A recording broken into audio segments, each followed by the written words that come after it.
Hello, how are you all doing today? நீங்கள் எல்லாரும் எப்படி இருக்கீங்க? என் பேர் ஜலால். இன்றைக்கி போன லெசன் மாதிரி இது செகண்ட் லெசன் ஆன் ஃப்ரேசஸ். அதாவது ஒரு லாங்குவேஜை பேசுகிறதுக்கு சில எக்ஸ்ப்ரெஷன்ஸு சில ஃப்ரேசஸு போட்டு பேசினோம்னா நமக்கு ஒரு தைரியம் கிடைக்கும்.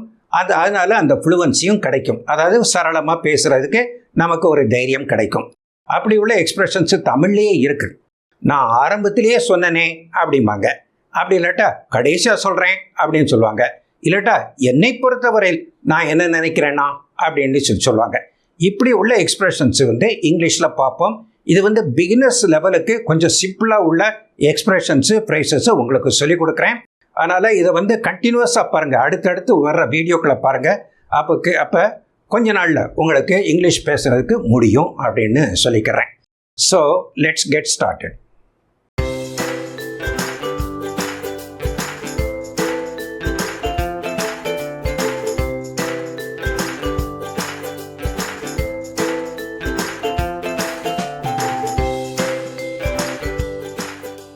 இன்றைக்குள்ள ஃப்ரேசஸ் எப்படி இருக்குன்னா, ஃபஸ்ட்டில்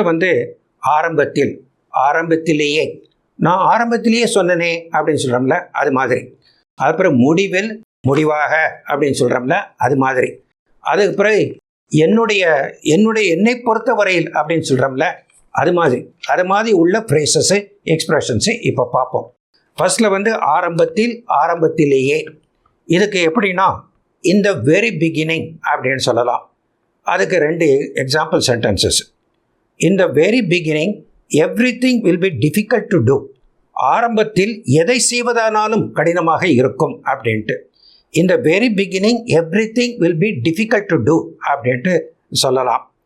next sentence I told you so in the beginning it self.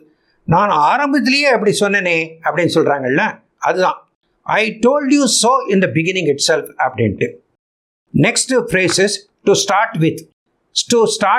To begin with அப்படின்னு சொல்லலாம். டு பிகின் வித்னு சொல்லலாம். தொடங்க அப்படின்னு அர்த்தம். டு ஸ்டார்ட் வித் அப்படின்ட்டு. இன்னும் 2 ரிலேட்டட் எக்ஸ்ப்ரெஷன்ஸ் இந்த ஃபர்ஸ்ட் பிளேஸ்னால் முதலாக அப்படின்னு அர்த்தம். இனிஷியலி அப்படின்னாலும் தொடக்கத்தில், தொடங்க அப்படின்னு அர்த்தம். ஸோ இதுக்கு 2 சென்டென்சஸ் பார்ப்போம். To start with, let me ask you a few easy questions. தொடங்கிறதுக்கு, நம்ம கான்வர்சேஷனை தொடங்கிறதுக்கு நான் ஒரு ரொம்ப சிம்பிளாக ஈஸியாக உள்ள கொஷின்ஸு கேட்குறேன். நீங்கள் எப்படி தொடங்கலாம் அப்படிங்கிறீங்க. To start with, let me ask you a few easy questions. தொடங்குவதற்கு தொடக்கத்தில் நான் உன்னிடம் சில எளிய கேள்விகளை கேட்கிறேன் அப்படின்னு சொல்கிறாரு. Next sentences.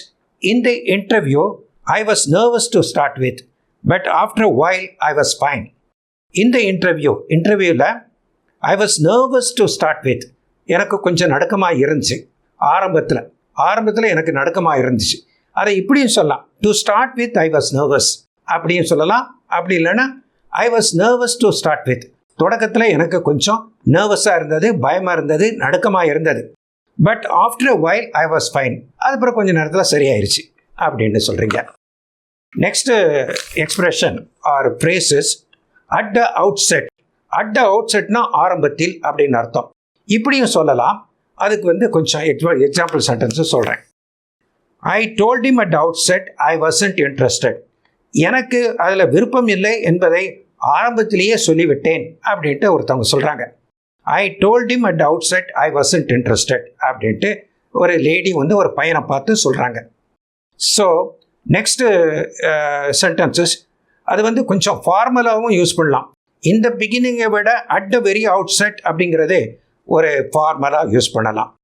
அதுக்கு ஒரு சென்டென்ஸ் பார்ப்போம். At the out set I want to thank the minister for having accepted R invitation. ஒரு மினிஸ்டரை ஒரு ஃபங்க்ஷனுக்கு கூப்பிட்ட உடனே மேடையில் ஏறி நீங்கள் சொல்கிறீங்க. அட் த அவுட் செட், ஆரம்பத்தில் at the out set I want to thank the minister for having accepted R invitation அப்படின்னு சொல்கிறீங்க.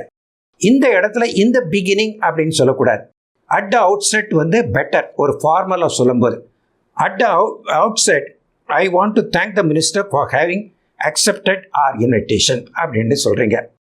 நெக்ஸ்ட் இறுதியில், கடைசியில், முடிவாக இதை எப்படி சொல்கிறது அப்படின்னு பார்ப்போம். First phrases in the end இல்லாட்டா at the end ரெண்டு ஒன்று தான். in the endன்னு சொல்லலாம், at the endன்னு சொல்லலாம், at last அப்படின்னு கூட சொல்லலாம், இறுதியில் அப்படின்ட்டு. இப்போ எக்ஸாம்பிள் சென்டென்சஸ் பார்ப்போம். we worked hard and in the end we achieved our goal. we worked hard ரொம்ப கடுமையாக வேலை செஞ்சோம், and in the end கடைசியில் we achieved our goal எங்களுடைய இலக்கை எட்டிவிட்டோம் அப்படின்னு சொல்கிறீங்க. ஸோ ஒரு ஆஃபீஸ் செட்டப்பில் ஒரு கோலு டார்கெட் இருக்கும். ஸோ அதை ஒர்க் பண்ணி ஹார்ட் ஒர்க் பண்ணி in the end you achieved the goal அப்படின்ட்டு சொல்லலாம். Next sentences I pay the electricity bill at the end of each month. ஒவ்வொரு மாத கடைசிலையும் I pay the electricity bill. Electricity பில்லை நான் வந்து கட்டுறேன் அப்படின்னு சொல்கிறீங்க. Next phrases at the end of the day. at the end of the day அப்படின்ட்டு இறுதி நிலையில் முடிவாக அப்படின்ட்டு இதை யூஸ் பண்ணுற விதத்தை நான் இப்போ சொல்கிறேன் எக்ஸாம்பிள் சென்டென்ஸை வச்சு. Of course I listen to what she has to say, but at the end of the day it's my decision. ஒரு பாஸ் சொல்கிறார், அவள் வந்து சொல்கிறத சொல்லட்டும், நான் கேட்டுக்கிறேன், ஆனால் கடைசியில் அது வந்து என்னுடைய முடிவாக தான் இருக்கும். அந்த கடைசியில் அப்படிங்கிறது at the end of the day அப்படின்ட்டு சொல்லணும். அதுக்கு வந்து அட் லாஸ்ட்னு சொல்கிறத விட in the end or at the endன்னு சொல்கிறத விட at the end of the dayன்னு சொல்கிறது பொருத்தமாக இருக்கும். ஒரு பாஸ் வந்து அவர் சொல்கிறத சொல்லட்டும், ஆனால் கடைசியில் இது என் முடிவாக தான் இருக்கும்னு சொல்கிறதுக்கு at the end of the day it's going to be my decision அப்படின்ட்டு சொல்கிறாரு ஒரு பாஸ். இப்போ நெக்ஸ்ட் சென்டென்ஸ் பார்ப்போம். at the end of the day it's up to the general manager to decide. நீங்கள் எம்ப்ளாயீஸ்லாம் கூடி பேசுகிறீங்க, இந்த டெசிஷன் நம்ம ஏன் எடுத்துக்கிட்டு at the end of the day எப்படின்னாலும் கூட்டி கழித்து பார்த்தோம்னா இது வந்து ஜெனரல் மேனேஜர் தான் எடுப்பார், அவர் சொல்கிறத கேட்டுக்குருவோம் அப்படிங்கிற மாதிரி சொல்கிறீங்க. at the end of the day it's up to the general manager to decide அப்படின்னு சொல்கிறீங்க. நெக்ஸ்ட் வந்து ஃபைனலி எப்படினாலும் கடைசி தான், ஆனால் அதில் ஒரு சின்ன டிஃப்ரென்ஸ் இருக்குது. ஒரு நீண்ட காலதாமதத்திற்கு பிறகு இல்லது ஒரு தடங்களுக்கு பிறகு முடிவாக அப்படின்னு சொல்கிறதுக்கு ஃபைனலி அப்படின்னு சொல்லலாம். இப்போ ஒரு சென்டென்ஸை பார்ப்போம். ஆஃப்டர் 3 ட்ரைஸ்னால் முயற்சிகள், ட்ரை பண்ணுறது. After 3 tries he finally passed his driving test. Driving test pass பண்ணுறதெல்லாம் ஃபாரின் கண்ட்ரீஸில் ரொம்ப கஷ்டம். ஸோ அதை ட்ரை பண்ணணும், அடுத்தடுத்து ட்ரை பண்ணணும். 3 சான்ஸு 4 சான்ஸு அப்படின்னு ஆகும், 5-6 சான்ஸ் கூட ஆகும். So after 3 tries he finally passed his driving test. அவர் ஒரு காலதாமதத்துக்கு பிறகு ரொம்ப முயற்சி செஞ்ச பிறகு அவனுக்கு finally he passed the driving test அப்படின்ட்டு சொல்கிறீங்க. அது பிறகு கடைசியாக இந்த போர்ஷனில் கடைசியாக இவென்ச்சுவலி அப்படின்னு சொல்லலாம். ஸோ இவென்ச்சுவலி அப்படின்னாலும் இறுதியாக அப்படின்னு அர்த்தம்.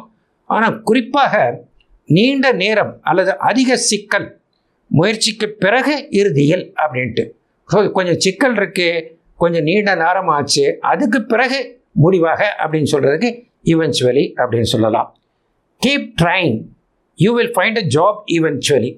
நீ ட்ரை பண்ணிக்கிட்டே இரு, இவென்ச்சுவலி கொஞ்ச நாள் கழித்து முடிவில் உனக்கு ஜாப் கிடைச்சிடும். இவென்ச்சுவலினா ஒரு முடிவில் இவ்வளோ ட்ரை பண்ணிக்கிட்டே வா, eventually you will get a job அப்படின்னு சொல்கிறீங்க. After a long search they eventually found the missing papers. ஆஃபீஸில் மிஸ்ஸிங் பேப்பர்ஸு ஃபைலை தேடுறாங்க. ஆஃப்டர் எ லாங் சர்ச்னா தேடுறது. After a long search they eventually found the missing papers அப்படின்னு சொல்கிறீங்க. So இந்த பாட்டை முடிச்சிட்டோம். ஒரு இடைவெளிக்கு பிறகு, ஒரு பிரேக்குக்கு பிறகு நெக்ஸ்ட் பாட்டை பார்ப்போம்.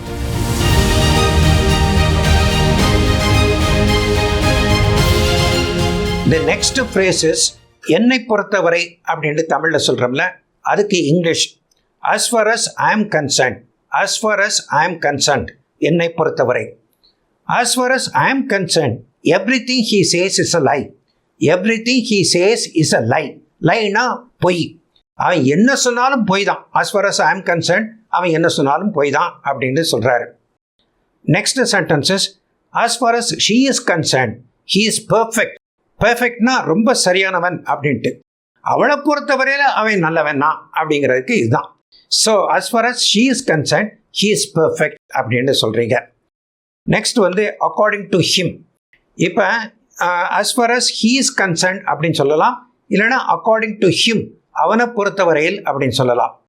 According to him the train starts at 7:30 PM 7 PM not 7:30 PM அப்படின்ட்டு. மற்றவங்களாம் நம்மளாம் நினச்சிக்கிட்டு இருக்கோம் அந்த ட்ரெயின் வந்து 7:30 தான் போகுதுன்னு நினச்சிக்கிட்டு இருக்கோம். ஆனால் அவன் அடிக்கடி பிரயாணம் பண்ணுறவன் அவன் சொல்கிறான் according to him the train starts at 7 o'clock அப்படின்னு சொல்கிறீங்க. அவனை பொறுத்தவரையில் அந்த ட்ரெயின் வந்து 7 o'clock போகுது. அப்போ next according to the health minister only 15% of the people have taken the 3rd dose of vaccine. இது வந்து 2 நாளைக்கு முன்னால் பேப்பரில் வந்தது. So according to the health மினிஸ்டரை பொறுத்த வரையில் ஒன்லி 15% ஆஃப் பீப்புள் 15% பீப்புள் ஜனங்கள் தான் அந்த ஹெல்த் 3rd dose அதாவது பூஸ்டர் டோஸை எடுத்திருக்காங்க அப்படின்ட்டு அக்கார்டிங் டு த மினிஸ்டர் அப்படின்னு சொல்லலாம், ஹெல்த் மினிஸ்டர். நெக்ஸ்ட் வந்து அக்கார்டிங் டு ஹிம் சொல்லியாச்சு. அக்கார்டிங் டு மீ அப்படின்னு சொல்லலாமா அப்படின்னா சொல்கிறாங்க, அது ஒன்றும் பெரிய தப்பு இல்லை. ஆனால் அக்கார்டிங் டு ஹிம் அப்படின்னு அவனை பொறுத்தவரையிலும் சொல்லலாம். என்னை பொறுத்தவரையிலுக்கு அக்கார்டிங் டு மீன்னு சொல்கிறத விட இன் மை ஒப்பீனியன் சொல்லலாம், இல்லாட்டா என் மை வியூன்னு சொல்லலாம். என்னுடைய கருத்துப்படி இல்லாட்டா என்னுடைய பார்வையில் அப்படின்னு சொல்லலாம். அது வந்து கொஞ்சம் பெட்டராக இருக்கும். ஸோ இன் மை ஒப்பீனியன் அப்படிங்கிறது. இன் மை வியூ இல்லாட்டா in my opinion things won't change. ஒருத்தர் வந்து அழுத்துக்கிறார், இதெல்லாம் ஒன்றும் மாறப்போகிறதுல அப்படியே தான் இருக்கும். இன் மை வியூ இல்லாட்டா in my opinion things won't change அப்படின்ட்டு அழுத்துக்கிறார். அதுக்கப்புறம் he likes you very much.